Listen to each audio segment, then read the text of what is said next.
네, 안녕하세요. 저는 전병호라고 하고요.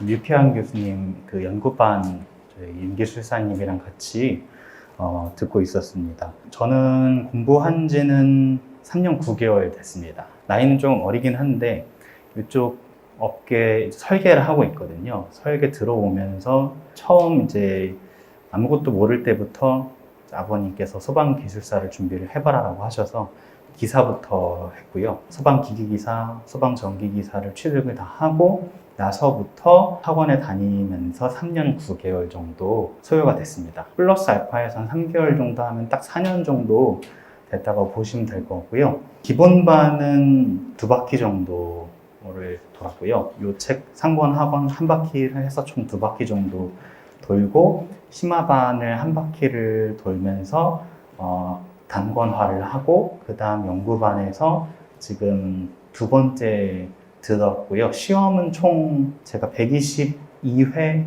121회 정도부터 보기 시작했던 것 같습니다. 1, 2, 3, 4, 5, 4번 봤으니까 122회부터 들었습니다. 그리고 심화반 듣고 한 바퀴를 다 들으면서 처음 시험을 봤고요. 122회부터. 그래서 기본반 때는 저는 시험은 보진 못했었는데 약간 다른 게 저는 인터넷 강의로 들었고 현장에 올 수 없는 환경이었어서 인터넷 강의로 들었습니다. 그러다 보니까 그래도 답안 작성 방법이라던가 실제로 답안지가 어떻게 쓰여지는지 모르는 상태에서 기본반은 다 끝났는데 그 부분에 대해서는 저는 이제 심화반에서 배웠었고요. 제가 생각하는 거는 기본반에서 지금 시간 동안 디테일하게 넓게 관심을 가지면 좋은 것 같습니다. 그러니까 전체적인 개요 있잖아요. 예를 들면 수계소화 설비다라고 하면 화재안전 기준도 이렇게 좀 요 교재 중심적으로 나온 것들이 실제로 화재안전 기준에 어떻게 되어 있는지 좀 이렇게 한번 훑어보는 느낌으로 공부하는 게 지금에 와서는 좀 좋았다라고 생각이 들고요. 그리고 예를 들면은 제가 기본반 때 했던 거는 감지기 파트를 공부한다라고 하면 실제로 열감지기, 연기감지기, 불꽃감지기, 복합형 해서 열감지기인 경우에는 뭐 스포트형, 그 다음에 뭐 분리형, 분포형 이렇게 있고 스포츠형에는 뭐가 있는지 몇 종이 있는지 이게 표가 있잖아요. 그런 표들을 좀 여러 번 써보고 그 다음에 수계소화 설비인 경우에는 개통도를 좀 많이 그려봤습니다. 그제 있는 거랑 똑같이 그려보고 그거를 좀 나중에는 이게 어떤 항목들이 있는지 좀 포괄적으로 좀 보는 연습을 많이 했던 것 같습니다.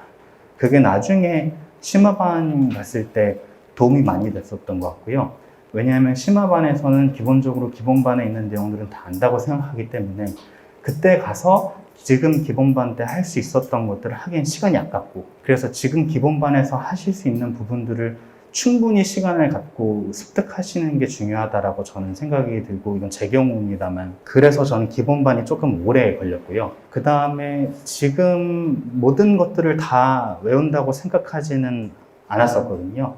그렇게 될 수가 없는 게 나중에 이제 심화반 가면은 실제로 시험에 나오는 것도 좀 집중을 해야 되고 여러 가지 비교도 해야 되고 해외 기준도 자료도 주시고 여러 가지 이제 지금 여기엔 많이 없지만 제품 검사, 기술 기준, 형식 승인 이런 것들도 배우기 때문에 지금은 가장 굵직한 틀을 전체적인 거를 포괄적으로 잘 이해하는 방식으로 하시는 게 지금 시간에 제일 중요하다고 저는 생각을 합니다. 그리고 나서 이제 지금 기본반 때 암기하는 거 있잖아요. 앞글자 따는 거. 그것들을 정확하게 앞글자 하나가 예를 들면은 다중이용업소인 경우에는 소경피구 통창영루잖아요. 이런 걸 외우면은 이게 소가 소학이고 그다음에 경은 경복이고 이렇게 안 외우더라도 일단 소경피구 통창영루, 소경피구 통창영루 이렇게 해서 무기를 계속 하나씩 장착하시는 게 지금 단계에서는 제일 좋지 않을까 생각이 듭니다. 저는 그렇게 공부를 했었고요. 답안이라든가 이런 것들은 이제 지금 기본반이셔서 괜히 또 제가 이제 나중에 하셔야 될 걸 얘기했다가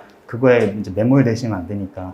그다음에 마지막으로 드리고 싶은 말씀은 저는 사실 그 모아에서 기본반, 심화반, 연구반까지는 다 했거든요. 그리고 제일 좋은 건 아까 저희 윤기술사님께서 또 말씀하셨지만 모아 기본서가 굉장히 탄탄하다고 저는 생각을 합니다. 물론 다른 학원들도 있고 하지만 그 학원에 다니고 있으면 그 학원에 계신 교수님들 교습 방식이랑 방향성을 믿고 나가는 게 맞다고 생각이 들고요.